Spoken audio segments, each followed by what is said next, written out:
We're going live.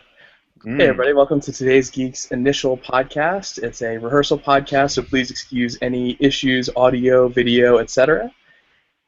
We're still working on a title, but today we're going to name the... God, I messed that up already. That was episode 4. I was episode 4. Today's first broadcast of all time, which will be known as episode 4. I was going to say Beard Wars. I was going to say Beard Wars, a new podcast. Beard Wars, a new podcast. It's not bad. Yeah. Regardless, it has to be.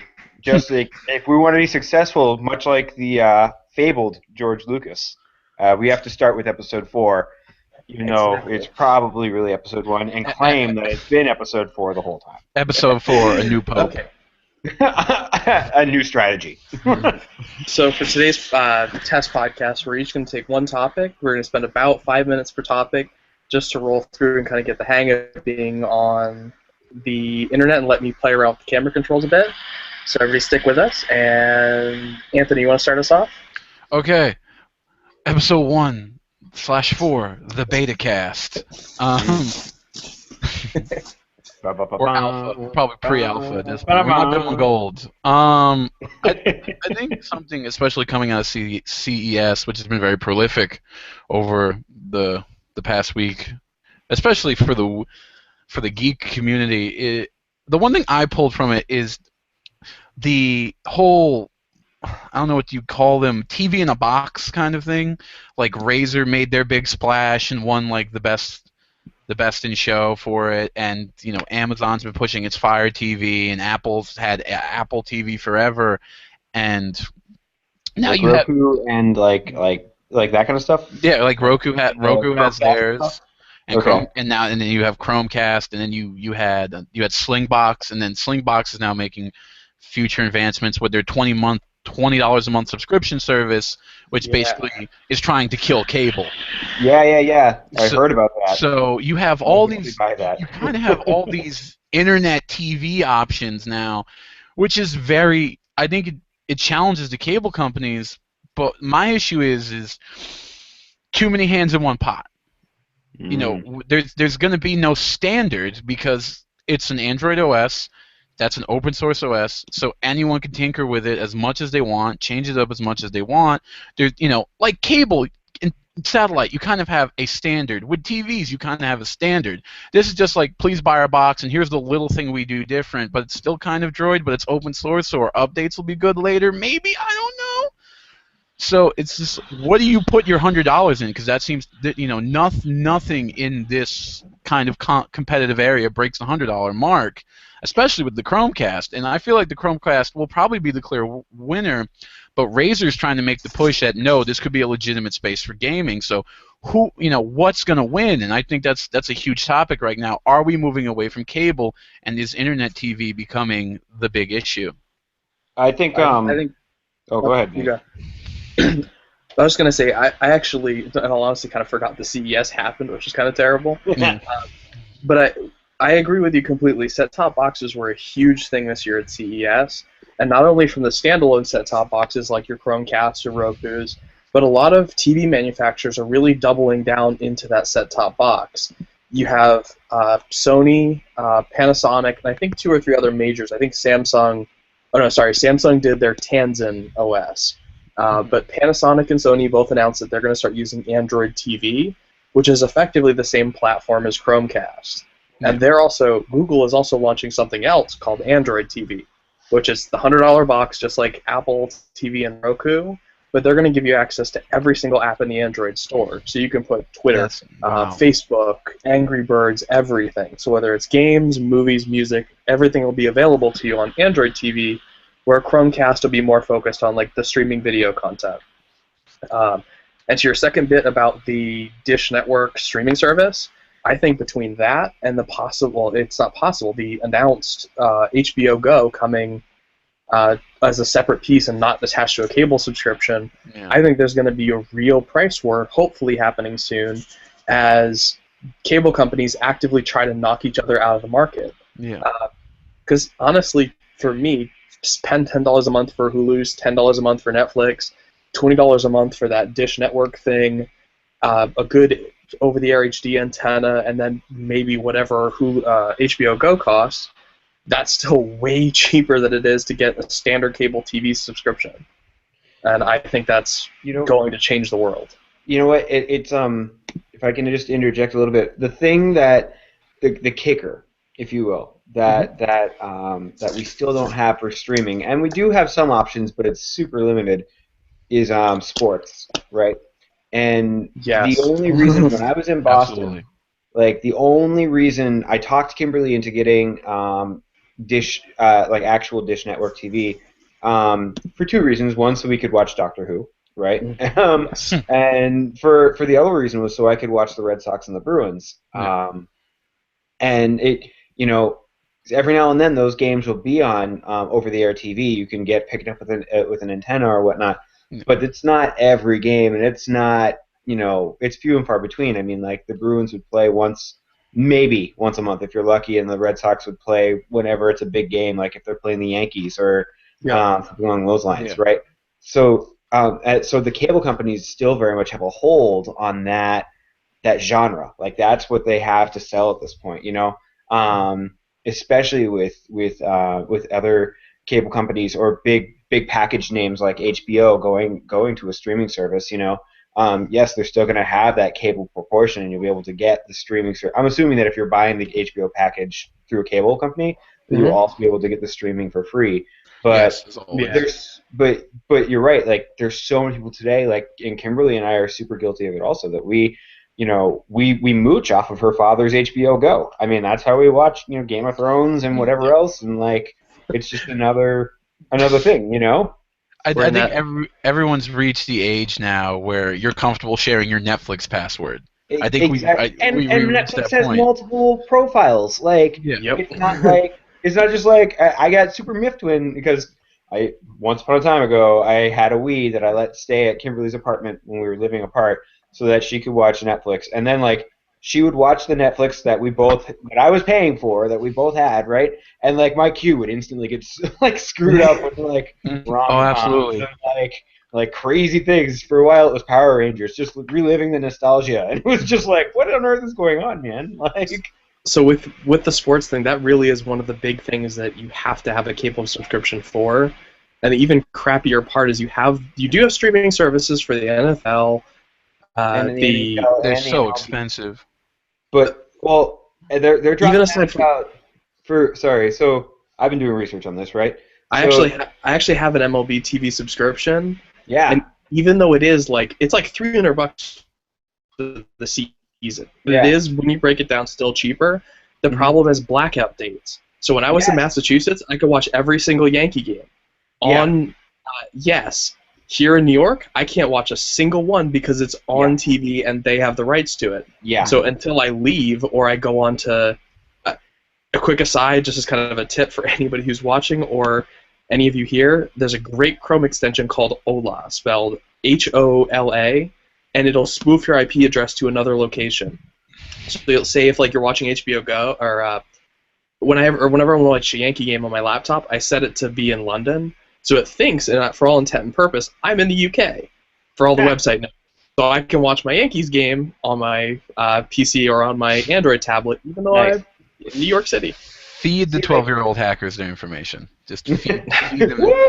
But see, the thing is, with the sports, and Drew makes up a very good point, it's kind of like that is the one thing that will define who is the winner. And I haven't read up on it completely, but I think the Sling service is going to have sports. Only ESPN. They have ESPN and ESPN2, which is really great if your sports are being offered on those two channels. And, but for $20 a month, you can get something. Yeah, that's pretty great for right now.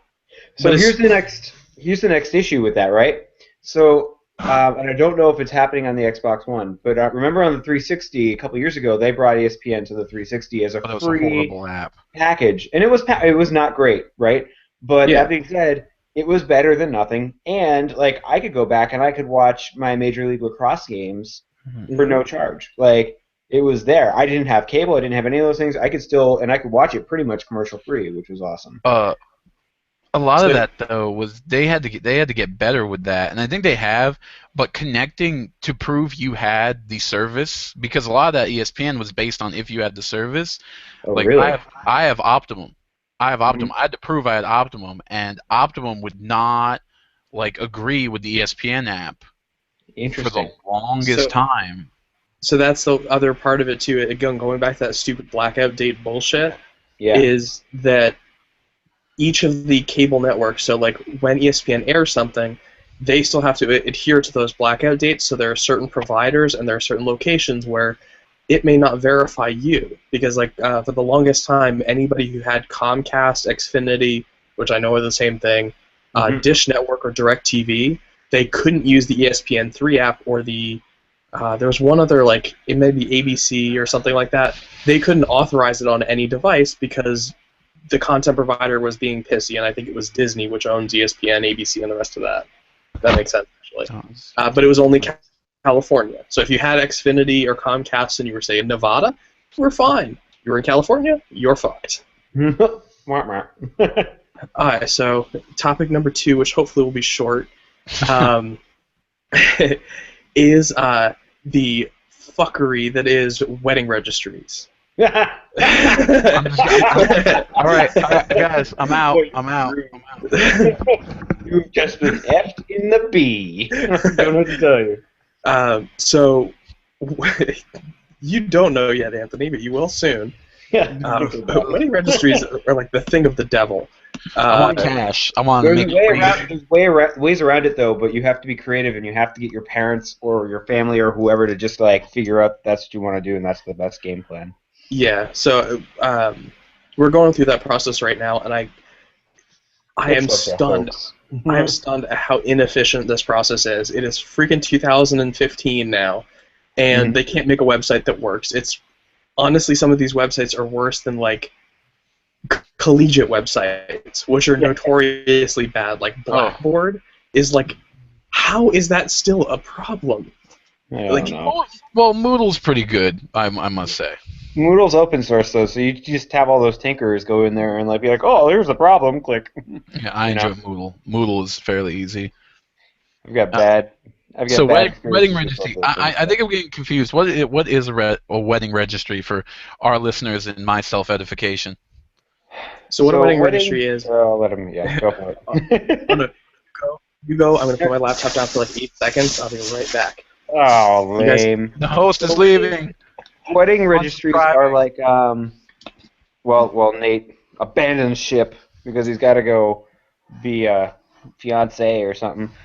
So a wedding registry is basically you would register with a certain store or something like that, or multiple stores, and it would basically it's a list that the store keeps on file or on hand, so that you, the guest, know what the bride and groom want to get. I see. So Okay, I know what that is. when now. Kimberly and I were doing it, we went to Bed Bath and Beyond is like the big wedding registry place because Oh, it's like all home good stuff and it's all crap, which is also the worst part of it. And I can go into more details and stuff after I kind of get done explaining this. But like we went through the website and we clicked on all the little things we wanted. We saw a plate set that was really cute. So we were like, yes, we want like 4 of these, and then we would be like we would see. I really wanted a nice coffee maker because I've only ever owned coffee makers that I picked up from the Salvation Army. So like we found a really nice one and we were like, we want this coffee maker, and then like on our wedding invitations or we actually made a wedding website and we put the website on the invitations so that people could go to the website and see everything. And then within the website there was like a registry spot and you could click on that and it would take you to like we had a registry at Bed Bath & Beyond, and then we created a honey fund, which is actually the best registry you can ever do. I guess we'll wait for Nate to get back to talk about it, but essentially it's a list that the store or whatever keeps on file so that your guests know what to get you. Mm-hmm. So It's like a wish list. So yeah, It's emergency related to save. it's nice because like there's definitely nice parts about it because like if you want this specific coffee maker or this specific like wine bottle opener, you can ask for it, and people will know exactly what it is. It's right there. If you're online ordering, you can click it, and it'll just automatically send it, or you can go right into the store and just have it, pick it up and wrap it yourself. Like, Yeah. there is value to it, but it's a pain in the ass. I hear now. I know what a wedding. Well, I'm reminded. I should say what a wedding registry is. We're totally registering. We had to go to Macy's today for bridesmaid dresses, and I don't envy you at all. I've been there, played that game. I'm so done. It's all ordered. It's done. We just have to do tuxes now. So bridesmaid dresses are done. It's so good. But I also, when they were doing that, I wandered around and I found that Lovesac does wedding registries, which is interesting because the way they do it is you basically can register for a piece of furniture, but it basically have an option to send you essentially a gift card. So you can basically have multiple people put towards one thing if you want. Okay, that's enough wedding registry. Well, no. Like, one thing actually, since we're on the topic, super important, right? Have you heard about the Honey Fund registry? Yes. Okay. So it's actually in our. It's actually in our app thing our wedding website that we're using. They basically have an option for Honey Fund. Yeah, no, Honey Fund is brilliant. It paid for our entire honeymoon, which was fantastic, and then some. Like in all of our excursions and everything. And even though we were like, we're going to Norway, give us money so we can do this, and then changed our plans, and we're like, well, we're going to Alaska instead. It's kind of like Norway. It's in the upper, it's close to the North Pole, and it gets dark early, it gets light early, and all that other stuff. But it's America, so don't need passports. No, don't need Oh, we did because the end of the cruise ended in Vancouver. So. Oh, Vancouver's beautiful. It is beautiful. But they're the home of those fucking Canucks. If any out there. And there goes any chance of Canadian viewers. I love Canada. I love Canada to death. I hate the Canucks. They're so affable. Oh my god, my favorite game against. And now that we've automatically changed topics, there was a game I was watching right after the Bruins and the Canucks were in the Stanley Cup together, and the Bruins won. The first time they met after that season end was my favorite game in probably history. The Bruins lost. The Canucks kicked our ass, okay? But, the Canucks played a dirty game. It was just, crazy amounts of fights and crazy amounts of, horseplay and bullshit. My personal favorite was during the middle of the game, there was a puck drop, and the two, guys off to the right, the Canuck looks at the Bruin and goes, hey, when they throw the puck down, you want to throw down? The Bruins guy was like, yeah, all right. So the guy, the ref drops the puck, and the Bruins guy whips his gloves off, and he's, ready to go. And the Canucks guy, skates backwards, puts his hands in the air, and is like, oh, I didn't do anything, la-di-da-di-da. Okay, all right. But the best part was that the ref next to it heard the whole thing, and then ended up, putting them both in the penalty box. No, I am back. Welcome Anthony, back. Where'd you go, man? All right, so My internet decided, hey, guys, no thanks. I'm an all-star. So the internet on my laptop. My laptop's like, you have limited connectivity. I'm like, well, that's a lie. That's a lie. I know it's not true. Are you still limitedly connected, or are you good now? Well, I'm now on my iPhone. Oh. Yep. Oh. How snazzy. I should be on my Nexus, because my Nexus has a kickstand, and I'm holding my phone like a D-bag. Video selfie. All right, so Drew, you want to serve up our final topic? Yeah, so final topic, I missed the topic. I don't know, I'm debating upon retro game nostalgia and if I should get snow tires, or you know what, I've got a better one. DOS games, snow tires. 198 car pileup that happened in Michigan. Yes. News of the world. It was, first of all, I want to say that I am so happy that I didn't have to go to work that day on Friday. That was intense, man. And I didn't hear about it until 5 hours after it happened. Kimberly was like, thank God you didn't go into work. I was like, oh yeah, why? She's like, you don't know? I was like, no, I sat at home and I played video games. I don't know what to tell you. No news comes through the video games. Smart move. There's no tweets or twats or news updates when you're playing Assassin's Creed. I don't know what to tell you. But yeah, it was scary for me on a personal note, just because like that is literally the exit that it happened on was the same exit that I take to go that I took to get my car. Pick it up, but I drive by that exit all the time just to get to work. So what exactly happened? Like there was something about some kind of special snow or something like that? So the way I understand it is that the highway itself turns itself into a wind tunnel. It's shaped in a way that like it's prone to accidents and things because even if it's not snowing everywhere else, there's a lot of there's enough wind blowing around that it'll whip the snow up from everywhere else and like instantly create a whiteout condition or instantly push lighter cars around or do other kinds of bullshitty kinds of things. I'm not sure exactly how it started, except for that, like, I think it was one tractor trailer that bumped into another one, and then it just went to all hell from there. And like both sides of the highway just like got super clogged up, and like there was accidents that happened like all over the place. And one of the trucks was carrying fireworks, which is insane. And like as the fire like crept from like truck to truck to truck, one of like the news reporters literally got video of the fireworks going off as all this other shenanigans are happening.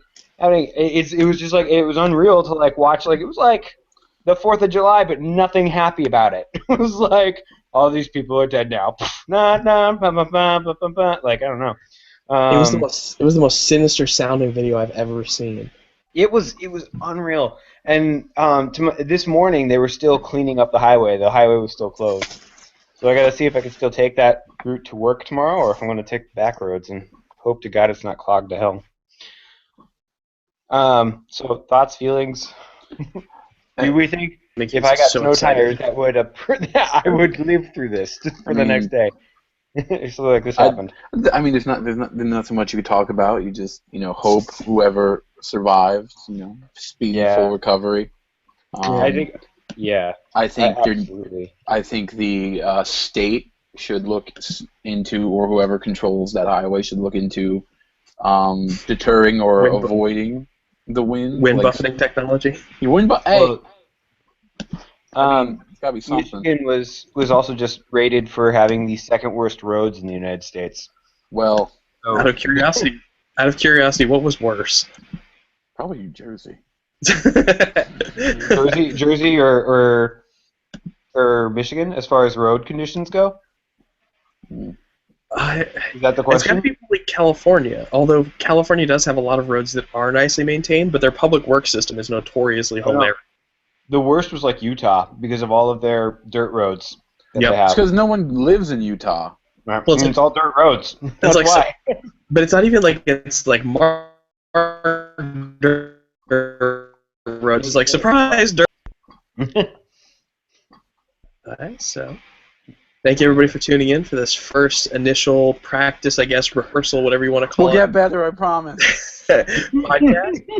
Check back with us and today's Geek throughout the week. We'll be posting articles, hopefully some more video if I can get my editing together. And we'll definitely be doing this probably tomorrow, another practice maybe. Definitely at least next weekend. Sure. And hopefully we'll get to the point where we can release these on video and audio. Hopefully you enjoyed it. And if you see this after the fact, thank you for tuning in. And we're out.